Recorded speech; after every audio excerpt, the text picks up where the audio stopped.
What you're about to witness is a prime example of just because you can doesn't mean you should. I am not a professional, just an overconfident idiot with access to propane. Refilling 1 pound tanks from a larger tank can be dangerous, possibly illegal, and definitely something that could make you the star of a viral fail video. Fire, explosions, and general stupidity are all very real risks. If you attempt this, you do so at your own risk.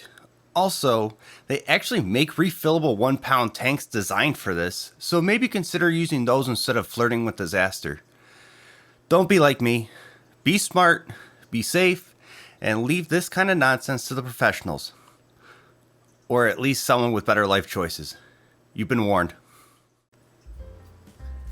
Refilling a 1 pound propane tank from a larger 20 pound tank can save you money.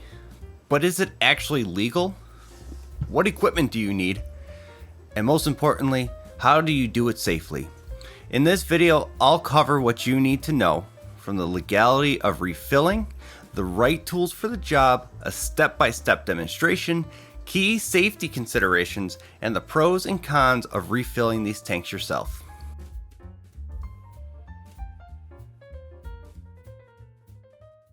So are these tanks actually legal to refill? Well, technically the answer is yes. They are legal to refill in the US. Now, this is a DOT 39, which means that it's a disposable tank. They do make refillable tanks specifically for this purpose, and it is a lot more safe. It is way more safe to do that with one of the refillables. With that being said, you need to check your local regulations, as some states and campgrounds may prohibit bringing in refilled tanks. But on here, on this tank here, on the label, it specifically says, never refill this cylinder. Refilling may cause explosions.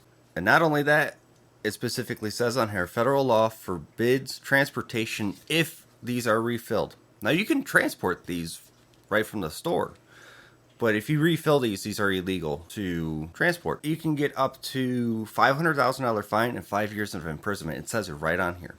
Go ahead and buy yourself one of the refillable ones. They're usually pretty cheap, and you will save yourself a ton of money, especially for how expensive these things are now. What you will need to go and refill one of these tanks is obviously the 1 pound tank. Now make sure that you get one of the refillable ones, not one of these disposable ones. And it must be in good condition, no rust and no dents. Then you're going to need a 20 pound tank or one of the 30 pound tanks, or bigger, whatever it is, as long as it has an OPD valve, which OPD stands for Overfill Protection Device. The next thing that you're going to need is a propane refill adapter. These things are available online like Amazon or at your local hardware store. Now they come in different types. The one that I have is the one that has the hose on it. I like that because then I can flip the propane tank right away. There are different styles that you can go ahead and do.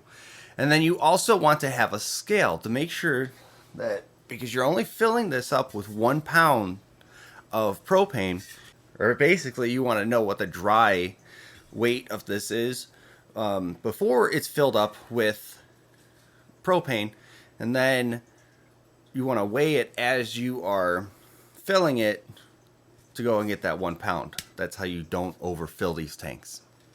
So now that we went and we talked about what equipment that we need, let's go ahead and take a trip out to the garage for a demonstration on what I do to go and fill up this tank.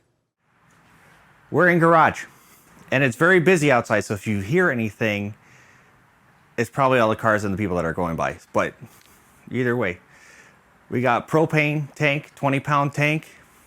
I got my 1 pound tank that needs to be refilled, and my Amazon special hose filler majigger thing. So in order to do this, make sure that you're in a well ventilated area. So right now we're in the garage, but my garage door is open, and we're gonna go ahead and attach the thingamabob.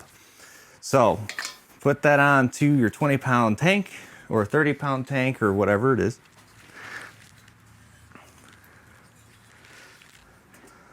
Just like so.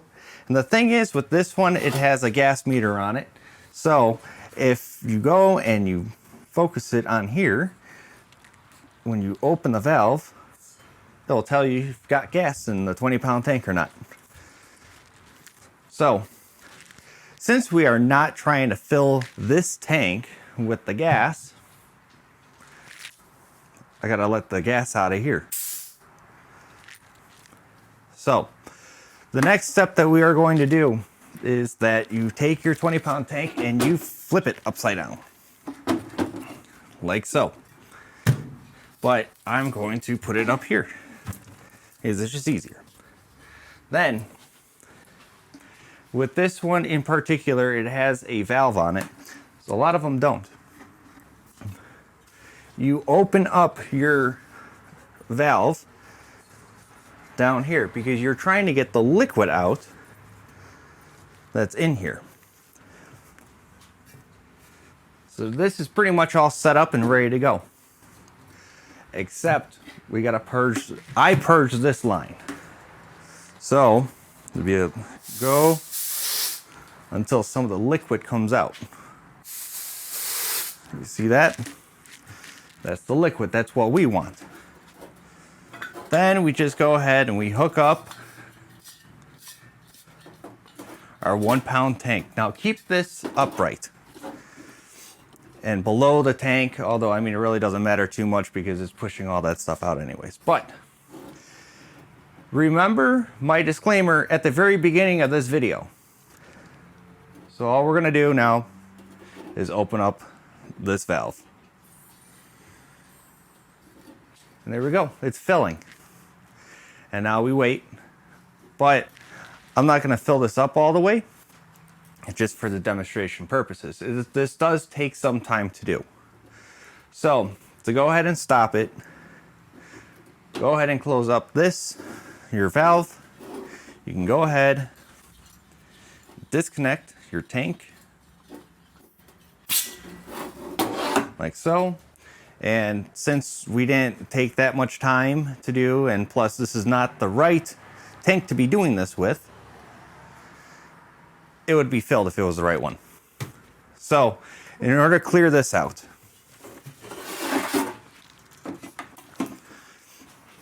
go ahead and shut your propane off. And because this has the valve on it, you release that. Then there's no pressure in the line anymore. Now, if you got one of the short ones that don't have the valve on it, what you're going to do is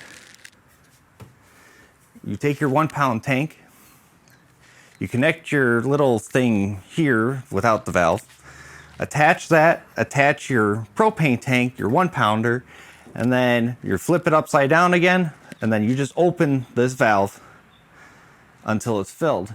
Then you close this valve on top of the tank first, then you take this 1-pounder off, and then you take this off, which is where we are at on my setup.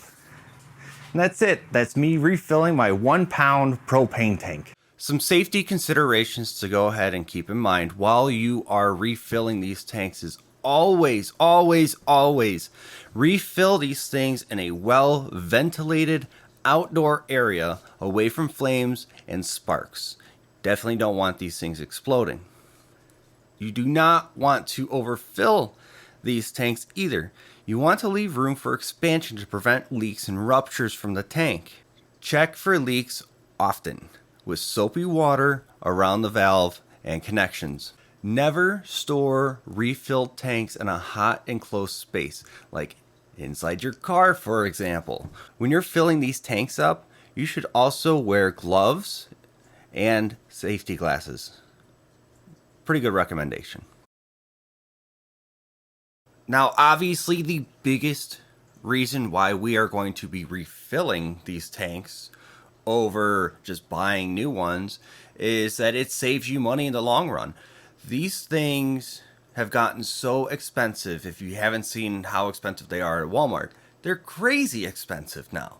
And these little propane tanks don't really last that long, especially if you're using them for like a grill or a stove or something like that that uses just a ton of propane, even heating. That's the biggest pro. It helps reduce the waste in like landfills and stuff. It's also extremely convenient because look how small this thing is. Or actually, there's one literally right in front of a 30-pound tank right here. This right here and this right here. Nice and convenient. Okay, some cons though to refilling these things is that the disposable ones, they're not designed to be refilled. I mean, look, disposable compared to refillable. And with that being said, it can lead to risks of leaking or ruptures. Some places, they don't allow these refillable tanks. Now, I haven't had any problems going to somewhere where they turn me away for refilling a tank, or they just flat out ban them. But I'm sure that they exist, and that's why I put that in a cons section, because I think that this is the greatest thing with this propane stuff. And that's everything you need to know about refilling 1-pound propane tanks from a 20-pound tank. It's a great way to save money and cut down on waste, but safety is key, so always follow the right steps and precautions. Let me know in the comments, have you tried refilling your own propane tanks? Or do you prefer just buying new ones? If you found this video helpful, give it a thumbs up. Subscribe for more RV tips and tricks, and I'll see you in the next one.